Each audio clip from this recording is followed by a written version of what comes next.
Customer service, done right, can be your company's single biggest competitive advantage. Welcome to the Customer Service Revolution. Join customer service authority and best-selling author John DiJulius as he interviews leaders who are revolutionizing their industries. This is more than a podcast, though. It's a movement.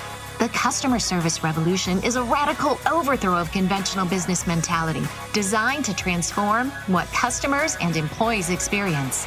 If you're a revolutionary customer service leader who's ready to stop competing on price and obsessed with building a brand that people cannot live without, this podcast is for you. Hello, everyone, and welcome to episode 27 of the Customer Service Revolution podcast.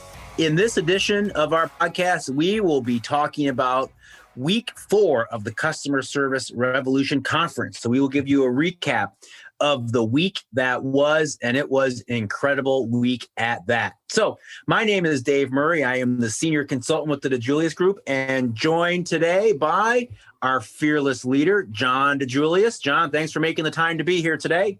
Hello, Murray. It's great to be here. Another great, fantastic week. You know, Dave, it's funny when we get done with the Customer Service Revolution conferences each week, I always leave not pleasantly surprised, but wowed by what happened and how it was even better than I expected. And I know we have high expectations, as do our 1,400 leaders listening to it. But I also think, I don't know if you think like this, but I'm thinking, I'm jaded, I probably like it better. But I know I shared with you and the team the results of the overall surveys, not only of each speaker, but each week. And each week, the ratings were going up and up and up. And I thought that was just kind of like our take, or my take of this was even as good, if not better than the last one. But it was really cool that every week our attendees, 1,400 attendees, have surveyed them better than the previous. So that's saying something. Yeah, it really is. Another cool thing that I've observed, in these unique times, we're doing the first ever virtual conference as opposed to being together in Cleveland like we typically do in October. Another thing I noticed is because we're doing it over the course of 5 Thursdays in the month of October, the audience has that opportunity to really bond and get to know one another and really build that sense of community. Even though we're virtual this year, that sense of community still exists across the customer service revolution, which is great to see. Yeah, it's not the live, but it is shockingly better than I had ever expected, the virtual, and that community makes it. They really, are invested. And I'm shocked at the percentage of those 1,400 that block off every Thursday afternoon in October and listen live. That's really impressive. Yeah, and again, I think it's because of the community. They want to be there watching with their colleagues, with their friends, with the relationships that they have built. And they all know that they can watch it on their own time. They could watch it at 2 a.m. if they wanted to, if that was the best time for them. But, they really want to be there and see what people are saying and be able to give their opinions and share. So it's a great thing to see. Well, you know why? Our young millennial consultant, Jess Pischel, taught you it's all about FOMO. That's right. No one wants to miss out. All right. So, Dave, we had another exciting lineup. We had the Murray. We had NCAA champion coach Tom Ryan, Tom Bilyeu, David Horsager, and myself. And the time just flew by. So where would you like to start the Murray? Well, I think it's only fitting, John, that we start with you because you kicked off the conference as you do each week and did so well. And again, this particular episode, you had the chat buzzing as you really focused on internal culture and focused on employees. And you started off with something on the interview process, which I think is going to be interesting to a lot of people. So how about if we start with that clip? All right. And the title of my presentation was how to become the brand employees can't live without. So let's listen to the first clip. I like to think of our hiring process as our 30-foot high fence with barbed wire on it. We are not for everyone, nor do we want to be. Everyone you hire contributes to your culture one way or the other. The biggest problem with the typical interview process is that most intelligent candidates can game it. The companies that hire the best have the best screening processes that are ungameable. Ungaming. Let's unpack that, Dave. Yeah, it's really interesting because you're absolutely right. There are people out there that can figure out to answer the questions the right way. I mean, there's consultants out there that help people do it, right? You can pay somebody to train you how to answer those difficult questions. So you could make the argument that the interview process is gameable. And so you brought up the fact, how do you change that? How do you make it ungameable, which is a really interesting concept? Yeah, I think, someone's true character, and I'm going to butcher the quote, and I don't know who it's from, is what they do when they don't think anybody's looking, or in this case, what they do when they don't think they're being judged on it. So, we have some great best practices that our clients have done or continue to do. And it's, the group interview where the candidate, you do the first interview with, 4 or 5 or 6 candidates, where they all get the same question, but they think that they're being judged on, who has the best question. So sometimes they could be focused on one-upping. So tell me a time when you went above and beyond for a customer, And so, you're answering and I'm just thinking, I can make a better story than that, whether it's true or not. But as you know, what the interviewer is really looking at is what each candidate is doing when they're not answering the question. Are they checked out? Are they peeking at their, Apple Watch?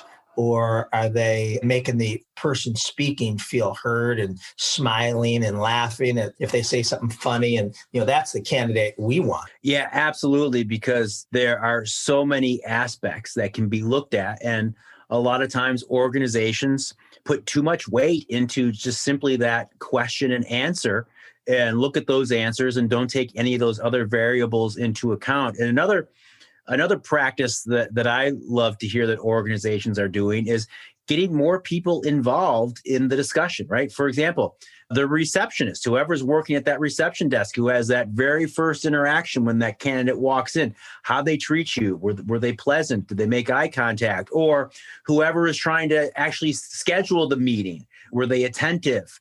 Do they get back to you quickly? Were they respectful? All those things, because your true colors can come out if you're not paying attention. Yeah, Dave, that's such a good point. It could be the shuttle bus driver, on a property, or who picked you up at the airport that you just think he's, a third party. Right. And he's supposed to, tell them how you acted, how you treated them, maybe what you're saying on your cell phone on the way over. And, I love all those ideas. So yeah, there's some great examples, so many that our clients do that we're probably going to have to just dedicate a future podcast to this one topic. And it would be an abundance of great things, the interview process. Yeah, it really would be, because there are so many great best practices out there. And you're right, John, if we could put those together in one place and then people could listen and just pick the ones that are going to work best for them, because there are a lot of great examples out there. So let's go to your next clip, John, because this one is very interesting. And I think it's going to make people think a little differently, especially if they are in a position where they interview often, or if they're in HR and they're out there seeking candidates on a regular basis. I think this one's going to make them think. Stop trying to find great employees and focus on becoming the business great employees find. This is what our leadership promise is to our employees. We want you to make paychecks more than you ever thought possible. However, at the end of your career, we want you to feel that the paycheck was the least valuable thing you received from this company. Yeah, that's a big promise. And there's so much to that. While we want people to make, really good money if they do, and then that's the least valuable thing they receive from the company is the good paychecks, the great paychecks. That's a great career. It really is. And the thing about it is that's the way companies have to be thinking if they truly want to achieve what you mentioned first in that clip, which was stop trying to go out there and find great employees, become the organization that great people are attracted to. They come and find you. Won't we all love to be in that position where we just have to open up our email or whatever platform we're using and weed through all the great candidates that are coming to us. But that's the way of thinking that you have to get there. 100%. I totally agree. I think great brands do have that where their reputation kind of weed out people like, oh man, that job, it's so hard to get a job there. And their expectations and training is incredible. And, you kind of want that Navy SEAL reputation where, I doubt, there's very few people that, go into Navy SEAL training or sign up or whatever that is and absolutely suck. Like, I think the reputation of being a Navy SEAL intimidates you of that, that group out. And that's what you want your company to do, yeah, this is a great job if you're willing to earn it. And it goes to something that Tom Bilyeu said that we have a clip to, and Tom Ryan said that, something very similar of, you could have success if you're willing to, put an obscene amount of time into it. Right. Takes that passion, takes that work, all those things. So the next clip you have, John, I think is interesting. We're gonna kind of fast forward, right? So HR is doing a great job. They're having people come to our organization, the type of people that we want. They're attracted to us because who we are as an organization. And then you fast forward a little bit, talk about what employees are looking for in a leader. So you get hired by the organization, you get to your department. How do we keep you? And you have some really good insight on this clip. Want to know how well any leader is doing at creating high employee morale? Ask your employees to rank their direct leader on the following 3 questions on a scale of 1 to 5, 5 being the highest. 1, does this leader care about the company? 2, does this leader care about my success? And 3, does this leader care about me as a person? If the average score is less than 4.5 for those 3 questions, that leader has work to do, and it's clear in which area.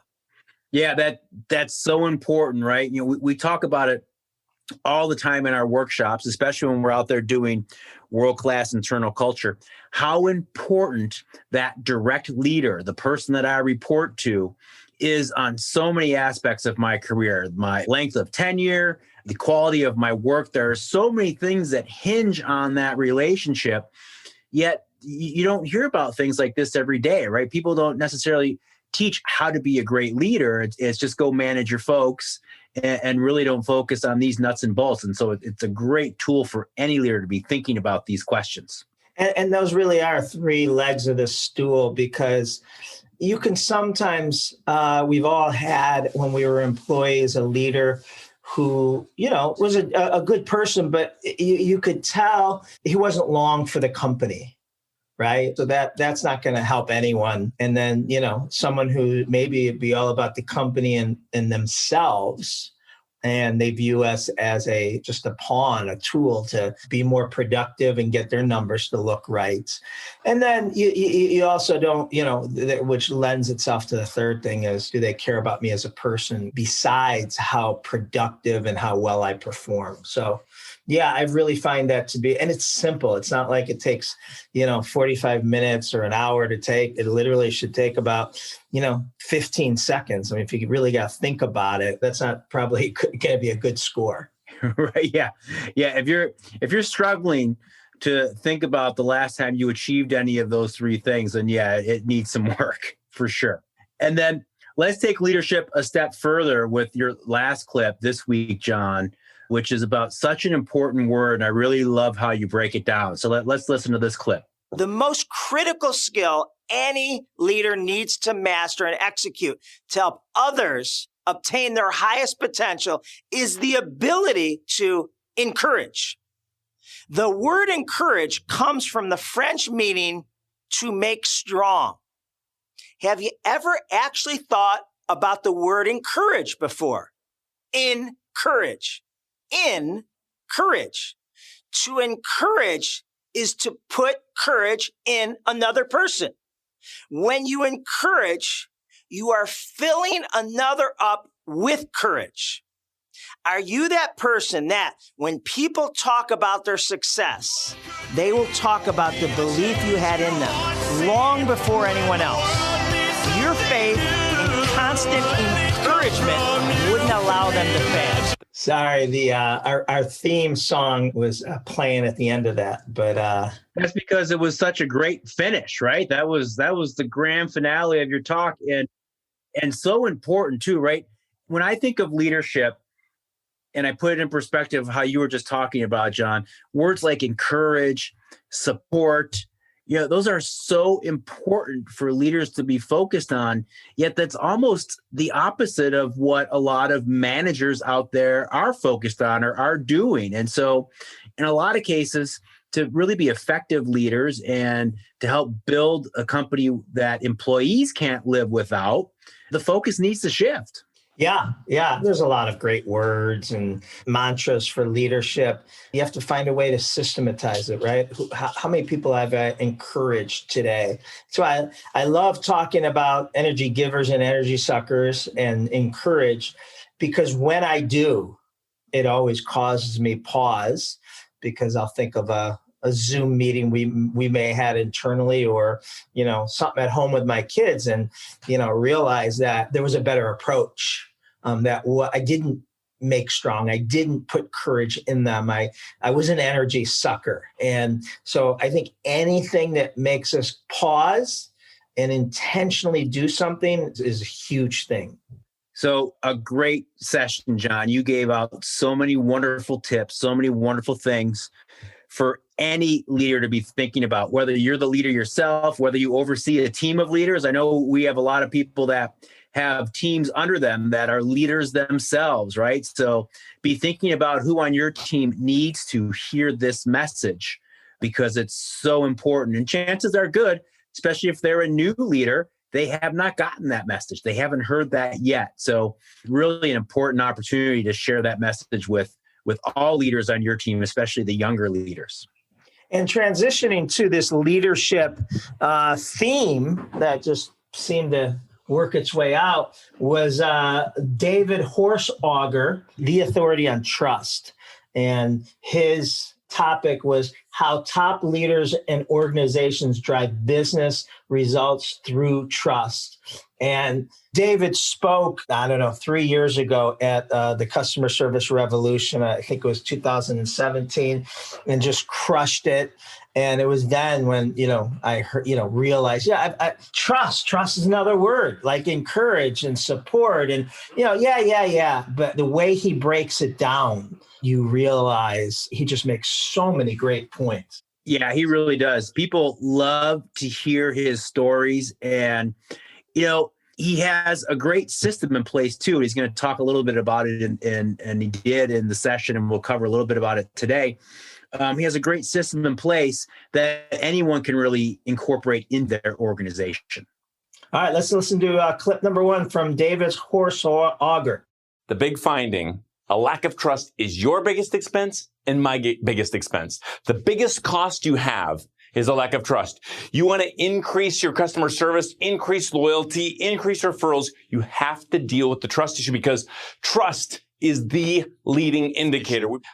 And he's so right there, Dave. And trust, initially I just think of trust as, are you ethical? Your character. And obviously that is a huge part of it, but it's only one part. Can I trust, my person making my meal every time to make it consistent, or the delivery that it'll be warm and everything will be in there and they won't forget anything? Or I get Dave, and I really like dealing with Dave, but next week I get someone else on Dave's team. Do I trust their level of expertise, caring, all those things that we talk about? Yeah, and it's so important too. I love when David brings up a lack of trust being your biggest expense. Because when you think about it from a sales standpoint, from a service standpoint, whatever it is your team or your organization does, if you don't have that trust, or if you lose that trust, it is your biggest expense. And we don't typically look at trust that way, but organizations need to. Yeah. So let's listen to a second clip, which is just as great. Opportunity to build trust the fastest is in crisis and recovery. You think about it. When was George W. Bush the most trusted as president? The week after 9/11. Trust, not money, is the currency of business and life. Trust is a confident belief in a person, a product, an organization. So, one thing that really stood out to me when David was talking about the best opportunity to build trust is in a crisis. It made me think of one of your past Revolution talks, John. I think it was week number 2, when you were talking about a recession or a pandemic being a terrible thing to waste, right? So you could make the argument that we're in that crisis mode now in a lot of businesses as they're looking to maybe have to cut back or having some economic issues because of the pandemic that we're in. And so, it's an opportunity right now to build that trust if you focus on it and do it well. And in week 3 of the Customer Service Revolution Conference that we recapped in episode 26, Jesse Itzler said something similar. He goes, now's the time to stand out as a great human being. And, now's the time to lap your competition and all those things. And our employees are scared. And I heard this on an audio book yesterday, and it was just a simple reference, but the author is speaking about someone. And he said, when shit hits the fan, that's who you want by your side. And I was like, I don't know. I was like, that's cool. Like that's this, right? That's trust. That, we all look good when everything's, smooth sailing and we're smiling and the busy bus is out front letting, all the customers run in and buy from us. But, when shit hits the fan, that's who you find out who you can trust and who's going to bail quickly or take shortcuts. Yeah, absolutely. And the next clip that David shares, I think is interesting, John. Everything that he's talked about has a tie back to what you spoke about earlier. This really was kind of our Leadership Thursday, if you will. But he talks a little bit about why people want to work for an organization and another way to make you that employer of choice. Last year, number one reason people wanted to work for an organization ahead of being paid more, ahead of a more fun and work environment with a ping pong table. They want to trust their leadership. 92% of people said they trust their senior leader more if they were more transparent about their mistakes. You want to connect with your people more? Consider this. So there's 2 things. And I know you got into this too, week 4, and even Tom Ryan. It was just amazing how everyone, without knowing what the other person was talking about, overlapped their presentations with the trust and, why people quit, why people choose to stay, why people choose to start a job at an organization. And, something that's interesting, Dave, I loved his second part. 92% of people would trust their leader more if they were more transparent about their mistakes. And so David gave a great story about, his daughter looking up to him and thinking he was perfect. And he had to, make sure she realized that he wasn't. God, I wish I had that problem, Dave. I don't know about you, but my kids don't have any illusions that I'm perfect. Yeah, I'm with you. But I liked where Dave Horsager went. What do you think? What are some examples as leaders we can do for our people? Because I do see his point. You look at Dave Murray and you're a new consultant right out of school or an intern, and you're like, I'll never be him. or whatever job, a lawyer, accountant, and the person that's crushing it and is billing and whatever those things are, it just looks, and you're fumbling, trying to, as a rookie trying to, pass the bar exam, and and you might be on your second chance or whatever. We all fumble. So what are some good ways leaders can be more transparent about where they came from, and even when they make mistakes today? Yeah, I was thinking about that, John, recently after hearing David and Tom Bilyeu. We're going to have a clip from Tom Bilyeu here in a little bit that's very similar when it comes to failure.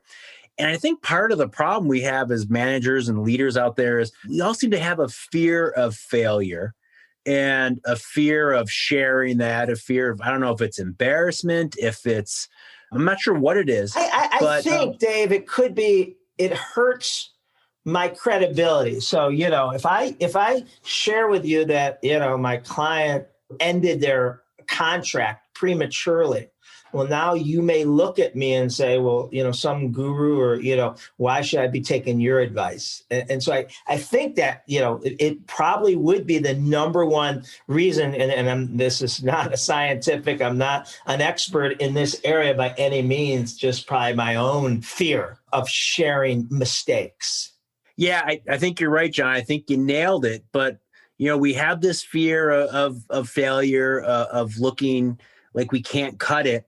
But what we forget is how important and how helpful failure actually is. And as I mentioned, we're going to have a clip later in this very podcast of Tom Bilyeu where he talks about failure and what we can get from it, which I think is really helpful.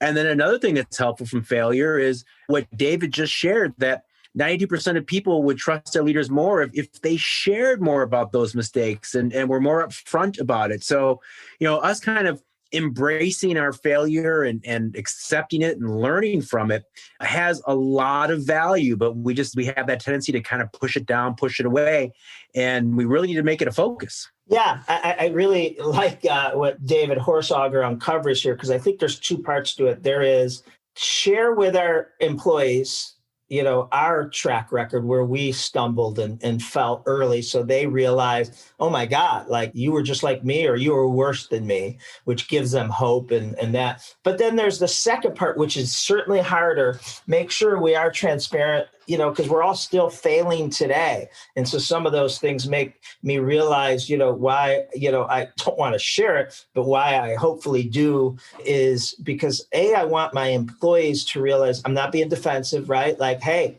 I thought I crushed it, but they didn't think so. So I need to examine, maybe with their help, what I could have done. Was it managing expectations? Was I, assuming, whatever, those things are. And I think that's a good lesson for employees to think, wow, our leader is self-examining and not just, because as soon as we all want to do this, right? They're nuts, they're unrealistic, they're over demanding. And that's the worst thing, any of us could do. But it is a natural knee-jerk response that we have to wait 30 seconds and then examine how could this have been avoided. And I think as leaders, when we do that about ourselves, I think it helps employees realize they need to do the same thing instead of, chalk it up to, blaming the customer. I was just thinking that same thing, John. If you as the leader of our organization are sharing, and you do, we have very frank conversations about some of the encounters we have and maybe where we didn't live up to expectations. So we do this already, but I'm just thinking, if I'm at an organization where that doesn't happen, and then my leader comes out and says, here's where I dropped the ball, I could have been better here, right? Then I realize, hey, if it could happen to John, it can happen to me, right? So then I might realize that I am not above making those mistakes either. It can happen to any and all of them. Hey, Dave, before we go on to the next great speaker, let's take a quick break and share with our listeners some cool things we have coming up with the DiJulius Group. Absolutely, John. I'd love to. First, I want to remind them that they are listening to episode 27 of the Customer Service Revolution podcast. I can't believe we're at 27 already. Time flies. And as we mentioned, we are we are recapping week 4 of the Customer Service Revolution Conference. And so what we'd like to ask of you, the favor that we have of you all out there listening to this podcast is, first, if you enjoy it, please subscribe. We're here every week sharing, whether it's the Customer Service Revolution, we get to chat with a lot of great business leaders. And so every week we have some new content that we hope you will enjoy and want to share with your colleagues. So please subscribe wherever it is that you go to find your podcast. We're at Apple Podcasts, Google Podcasts, Stitcher, Spotify, you name it. If they have podcasts, we're there. So go find us. And also we'd love to ask that you, if you like what you're hearing, refer us to some colleagues, to friends, family, someone that you think would benefit. And also, lastly, we would love to hear your thoughts. So if you have opinions, if you want to recommend topics or guests, please share any thoughts you have on the podcast. We would love to hear from you.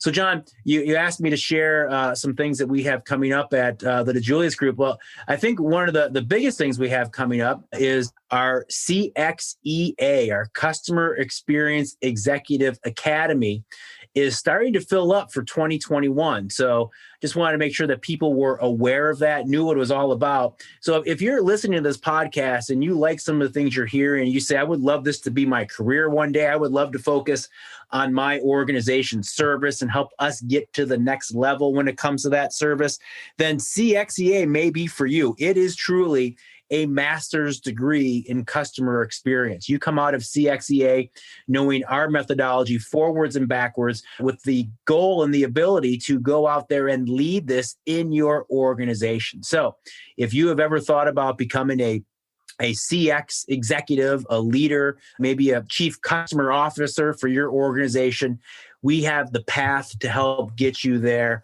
and it is CXEA. So be sure to check out the DiJuliusGroup.com if you want to get any more information on CXEA, the Customer Experience Executive Academy. And Dave, we will provide a link to the CXEA. And just to go a little deeper on that, one of the reasons why we created the Customer Experience Executive Academy was because over the last decade, the Chief Experience Officer has been the fastest growing C-suite position in corporate America. Yet the challenge is, unlike being a Chief Marketing Officer or IT or CPA or CFO, is there is no degree in it. So it's the fastest growing position without the work from colleges. So we filled that, and this, I think we started in 2006, TEEM. So this will be our 6th class, and it fills up every year. We only take 25 attendees per year. If you missed the session 1, quarter 1, which is actually in April this year, of 2021, you have to wait till the following year or take the online course, which is great. But there's something really valuable about that in-person class with 24 other really sharp existing or future CXOs of the world. All right, let's get back to our third presenter, the Murray. The Murr, Dave Murray. Your title, Dave, was ensuring leaders know how to lead in your service culture. You want to talk a little bit about what that looks like? Yeah, I'd be happy to, John. Really, the basis was, very often across corporate America, people get promoted into a supervisor or manager position because they did their job well. They did their job well, or maybe they have some tenure. They were kind of next in line. But it's not always based on the fact that they're going to be a great leader or they even know how to lead. So I wanted to talk about a specific tool that we use that really helps ensure that leaders understand how to build engagement and also understand how important they are to building engagement. Well, I love our first clip of yours where you talk about, the top 5 reasons for employee turnover. Let's start by looking at the reasons employees leave. Top of the list is their immediate manager, such an important but often overlooked variable. We'll be talking more about this one in just a moment. The second reason on the list is poor fit for the role, which could mean they are in the wrong seat or maybe they are not properly trained. The number 3 reason is that fellow coworkers are not committed. This one typically happens when leaders are often too busy with other priorities and not focused on their teams. Number 4 is pay and benefits. So often people assume this one is number 1, but it's not. While it's important, it's not the biggest factor. And finally, not feeling a connection to the organization. God, Dave, so many, I'd love to drill down if we had more time. And again, this could go with I'm sure it's a podcast in its own, but the immediate manager, we talked about that, I think. Poor fit for the job. The 2 I want to ask you about it is coworkers not committed to quality and a lack of connection to an organization. Tell me what those look like. Well, the interesting thing about those 2, John, is while on the surface, you might think the leader doesn't really have anything to do with it, they do, right? So if there's a lack of commitment to quality across a department, or you're feeling that your coworkers don't have that commitment, that usually starts from the top. That's usually the culture that the leader has set forth, where they're not paying attention. It's not a priority to them. It's not talked about. And so that's how that typically begins. So it falls directly on leadership. You can't just say that we made some bad hires and here's what happened, right? If they are properly led and they have their goals, that commitment follows. So that is definitely a leadership issue. And then the second one that you brought up, the lack of connection to an organization. Again, a lot of people say, that's an organizational problem. But again, that could fall on the leader, right? If the leader isn't pushing that, all of the things on the list, a leader has direct involvement in. They can help guide this. They can help create this. And if you're a leader, but you expect HR to handle a couple of things on this list, that's not going to work, right? You need to be upfront on this list, and you need to be help making sure that your teams are getting everything on this list, and you're doing it well. And it's not someone else's responsibility. It's the responsibility of that direct leader. So can you give us an example of if you're a leader and this may be a middle manager or whatever it may be, of helping increasing the connection an employee has to the organization? Yeah, sure. Sometimes it's as simple as attitude, right? So sometimes it's as simple as, are we as a department, are we referring to other departments in our organization as they always do this to us? They always drop the ball and send it our way? Or are we saying we as a team, we as an organization need to fix this? There's a lot of examples of how leaders set the tone and can remove that connection from the organization, right? So that's just one example. And quite honestly, if they're a leader that is complaining about the organization, that's going to happen too, right? That's going to erode any connection an employee has. So leaders really set the tone on that one. Awesome. Great examples. And then, you go into your presentation and really talk about how you flush all this out and address each of these is through the employee experience model. Let's listen. We need to give our managers a tool to help them execute these and do it consistently across the organization. Here is the tool. We call it the Employee Experience Manual, or TEEM. Here is what we do in the process. We identify the important stages and milestones where we need to ensure that engagement is happening. We then dissect each one of these stages. We start by looking at what are the things that can go wrong, as well as what are the things that should be happening operationally.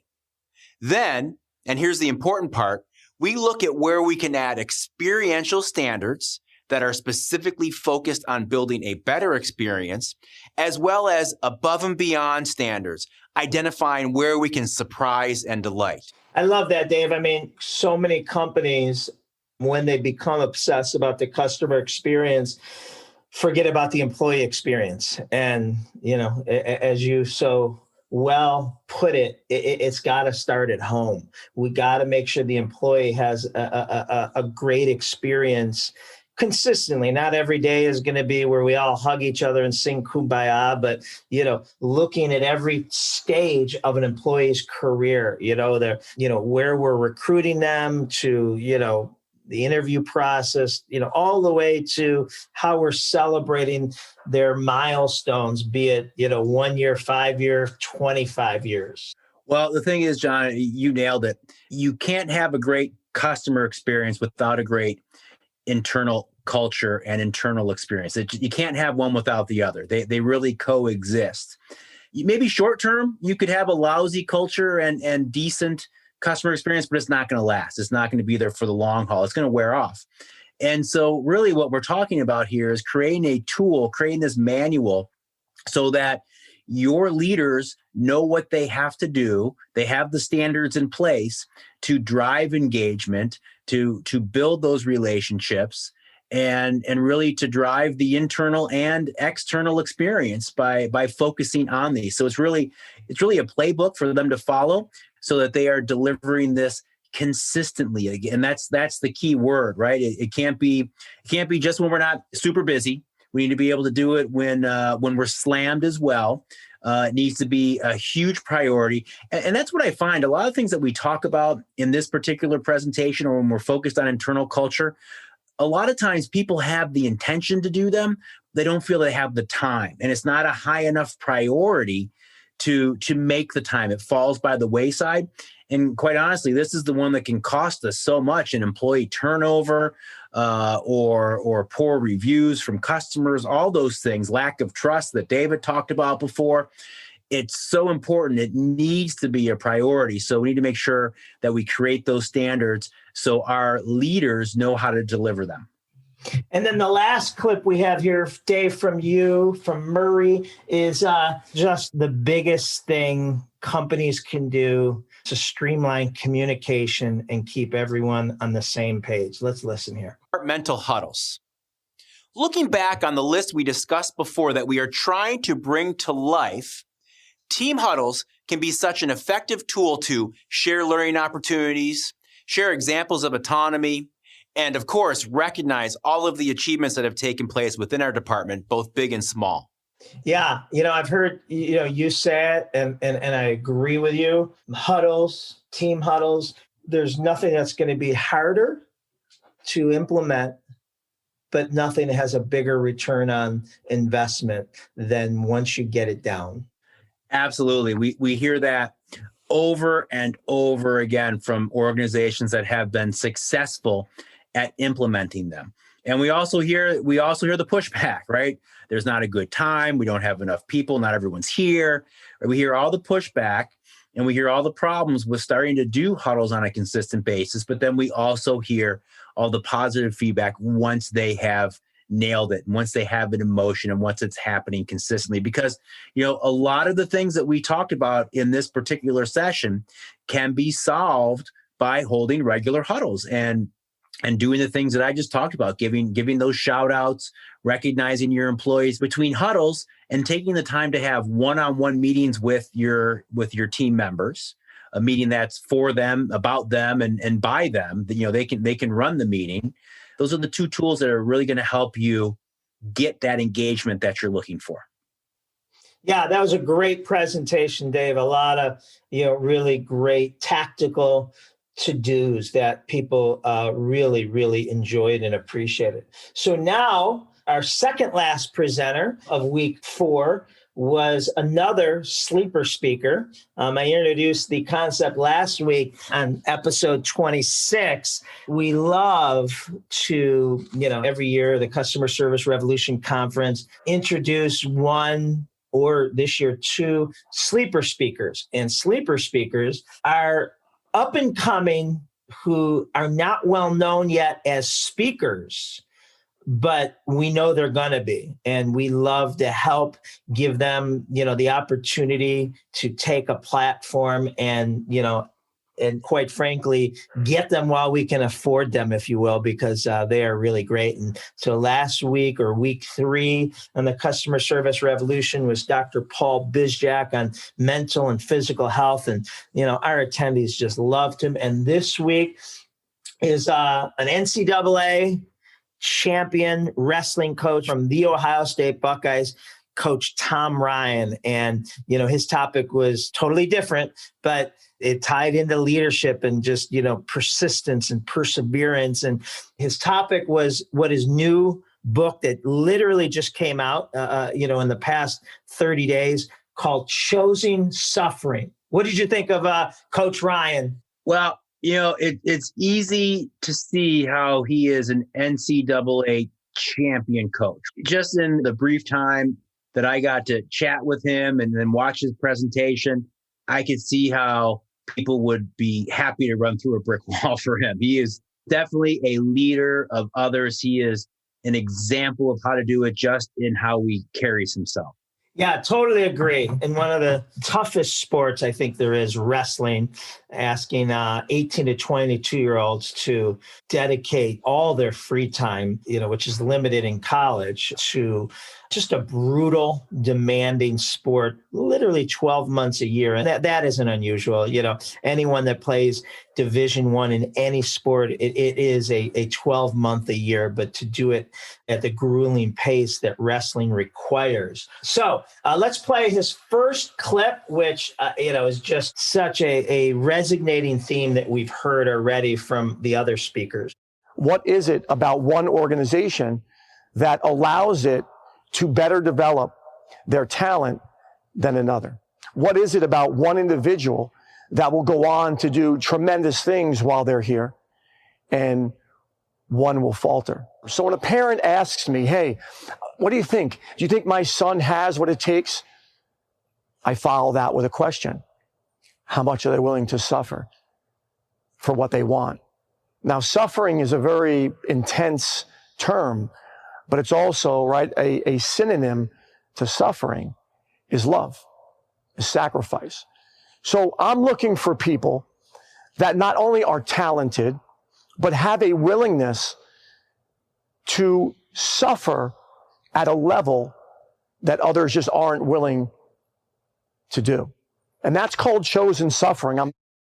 And I guess if you're listening, that could sound harsh. That could sound, oh my God, he's a crazy, demanding coach. Not at all. I was blessed that he recruited my oldest son, Johnny, and he wrestled for him for 5 years and was part of his national championship team. And, how much are you willing to suffer? Tom, in his book and in his life, talks about, I don't care, whatever your goal is it to be, at the top of the podium at the end of the year? Great. Are you willing to suffer? Is it to be the best husband, spouse, parent? Okay, great. But there is, a willingness that you're going to have to, make sacrifices. And I think he said it best, suffer is synonymous with love and sacrifice. And you have to love what you're doing and be willing to make trade-offs, right? You're not going to be able to be all things to all people, and whatever those goals are. What he made me think about and realize is just a reminder that none of us can just finesse our way to the top, right? None of us can just show up and be the best and get exactly what we want. We all have to work for it. We all have to put in some sacrifice. And this is just a great reminder of that. And he reminds us that, the bigger your goal, the more sacrifice or the more suffering you're going to have to put into it. And that's okay. He's really referencing the point that it's okay. There's nothing flawed in that thinking, to make those sacrifices, to endure that suffering, because what's going to come out on the other end is worth it. Well, and so obviously from the book, part of his topic is chosen suffering. And those are the things we choose to do. We choose to get up at 6 a.m. to get a run in, or, we choose to be at every event that our kids have of their activities, or we choose if we want to be, the CX gangster, what that comes with a price. But Coach Ryan also talks about unchosen suffering, which let's let him explain. But what can bring us to our knees, right, are the things in life that we want no part of, a chosen suffering. And this has helped mold me and give me a better sense of why I'm here, right? Give me a better sense of meaning in my life. Unchosen suffering caused this. And unchosen, for me, it was the loss of my 5-year-old son to a massive heart attack at the dinner table. Right? I didn't ask for that. I wanted no part of that. But what it did was it refined me. It refined me. It brought me to a place of deep introspection. Who are you, Tom Ryan? Who are you? Right? The right option is no matter what we're going through, no matter what we're dealing with, we hold on to the responsibilities that were sometimes chosen by us and sometimes not chosen by us. Learning how to suffer is so important. Suffering is good for us. That's a lot, right? I mean, it's a lot. It obviously got everyone's attention, and we're all going to have those unchosen suffering moments more than any of us want. You know, they're going to come, and we don't know when and how often, but somehow Tom talks about, you know, how you become better for it and stronger for it. And I love his quote about, you know, no matter what we're going through, no matter what we're dealing with, we hold on to the responsibilities that we have, taking care of all the people that we need to take care of. And that could be employees. During times like this, the pandemic is unchosen suffering. I don't think anybody chose it. And most people personally and professionally wanted nothing to do with it. Now, compared to what Tom has been through, it pales in comparison, but that unchosen suffering is what makes us, you know, we got to make the best of it. And he gives some great examples to, you know, how he did that. Yeah, he really does. And you're right. This was a moment that he shares that's very personal, but he shares it for a reason, right? Because we all have that unchosen suffering, hopefully not to the degree that Tom had to face with the loss of his son Teague and how devastating that would be. But we all have some level of unchosen suffering. And his point is, it's what we do with it. It's how we react to it. It's what we learn from it and how it molds us. And that's why it's important. So the thing that I was thinking about with Coach Ryan's presentation is that he was delivering a great presentation. Like, he was delivering a lot of great tips before the Teague story came up. And the reason I mention that is because, you know, he didn't have to share his story to get our attention. He already had our attention. He was already helping us. And then he shares that story. And it's like, wow, there's a reason that you're sharing all this. And it's deeper than we even realized when you started to speak. It was really amazing from that aspect. I want to end with a third clip of his and his part with this quote that he says, which is so powerful. And we challenge our guys here with the difference between character and reputation, right? We live in a world where you can build a reputation on Instagram, on Facebook, on Twitter, on Snapchat, on TikTok, right? You can build a reputation that makes you look like you've got on a problem in the world, right? But we know the difference between reputation and character, right? Reputation is who people think you are, and character is who we really are.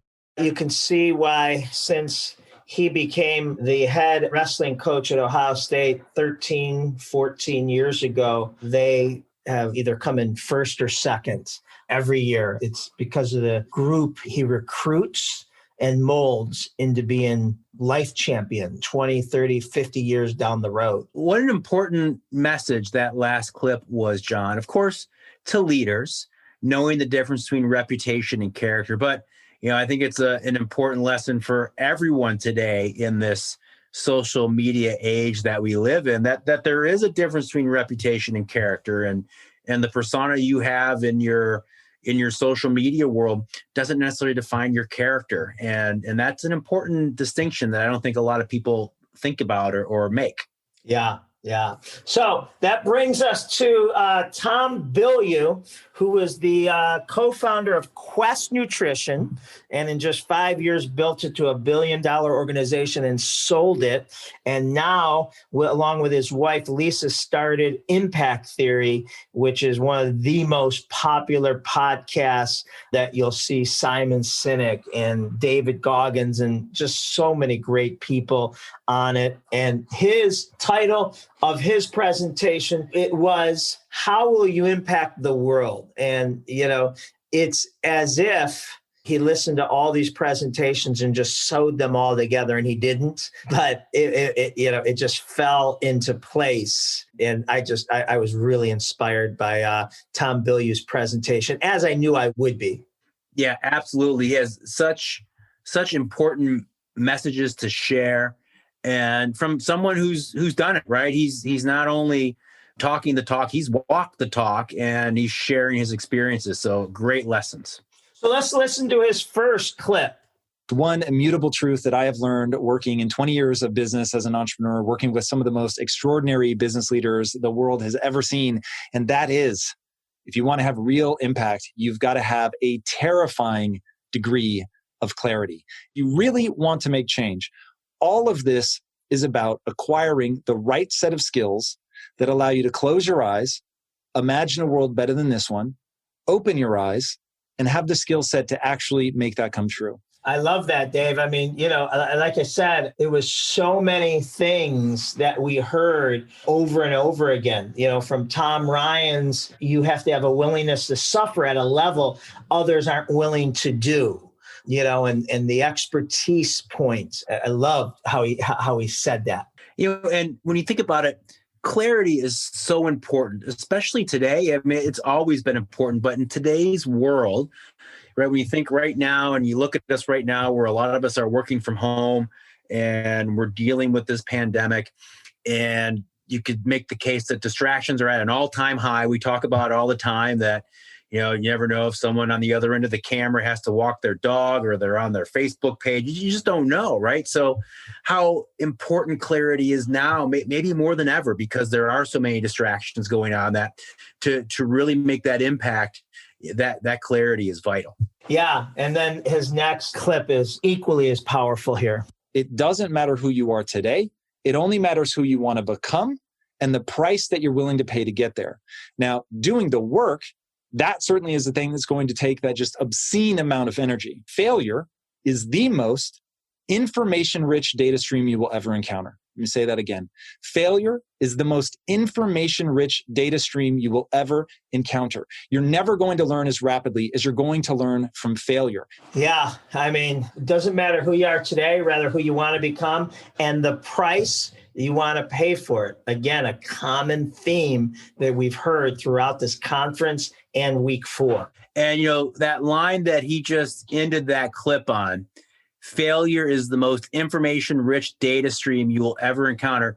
That's the line I was referencing when we were talking about David and earlier in this podcast, right? When David was talking about being transparent with your failure to your teams to build the trust. So how important it is from that aspect of being a leader. And then Tom is here in the same episode saying how important it is to look at that failure, because you're going to get so much great information you're not going to get anywhere else. So I really think a theme of today is to identify and embrace that failure. And, David, goes back to David Horsager's point of, leaders being transparent about their failures, right? I mean, it all ties in, unbelievable. And then the last clip I have, there's so many. It was really hard to pick from, but another one of my favorites. Here's Tom Bilyeu. Because when you think about closing your eyes and imagining this better world, and then actually making that world come true, it's going to take an inhuman amount of energy, an inhuman amount of effort. And that's why this is going to be something that you have to recognize as a process, which is exactly why people tell you to follow your passion. Passion is simply the energy, the excitement, the enthusiasm that's going to be required to fail over and over and over without losing your enthusiasm. I mean, a human amount of energy to do the work, but when you have the passion, it doesn't feel like work. Doing it over and over again, failing without losing your enthusiasm for it. There was just so much to take away. And I could listen to that same presentation probably every morning before I go off to work. It's motivational, that's for sure. And I love the tie-in of enthusiasm and what Tom says.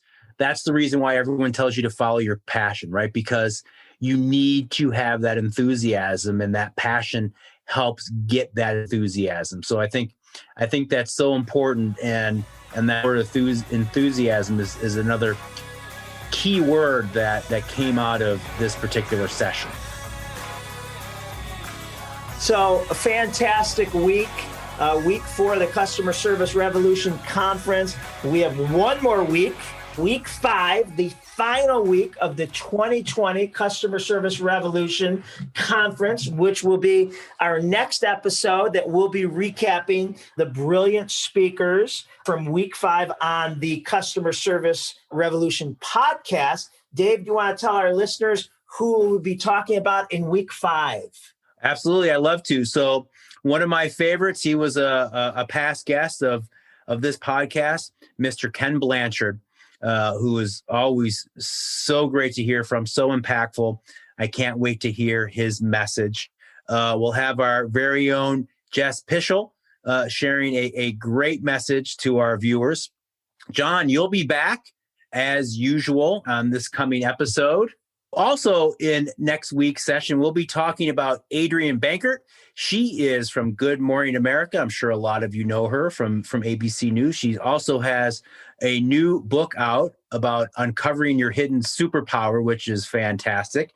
And then J.R. Heckman will be joining us. Now, J.R. Heckman is the voice that you've been hearing of Reimagine, the song that has been so nicely tied into our theme this year. J.R. is fantastic. He's based in New York City now, working on Broadway, and has made such a great impact in the theater world. We're thrilled to have J.R. join us next week. Yeah, and if you haven't yet, we strongly recommend you go to the customerservicerevolution.com website, register, and you can listen to all 5 episodes, all 20 presentations up until November 30th. Then the link expires, but we are not doing it justice. I think we're doing a good job. Dave, you're doing a fantastic job in recapping, but we're not even covering, 3 to 5% of what these presenters have presented on. So if you're stuck, you need to make 2021 the best year ever of your life, personally, professionally, and you still have time, go to the customerservicerevolution.com, register, and you can watch all 5 weeks at your leisure up until November 30th. As well as, we would love if you went and subscribe to the Customer Service Revolution podcast, different from the Customer Service Revolution Conference. You could see we have a lack of creativity here at the DiJulius Group, and we just name everything the Customer Service Revolution. In fact, Dave's first son is called the Customer Service Revolution. So I like to look at it as streamlining, not a lack of creativity.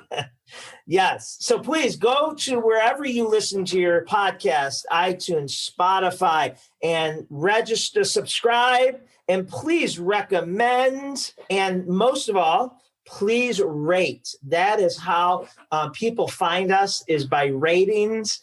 And it's growing each week, and it's going global, but we could always have more on there. So we really appreciate you being part of episode 27. And I really enjoyed this week with you, Murray. Likewise, John, this has been a fun 5 episodes to recap the great Customer Service Revolution. I'm looking forward to the next week already. I will see you at episode 28. See you then.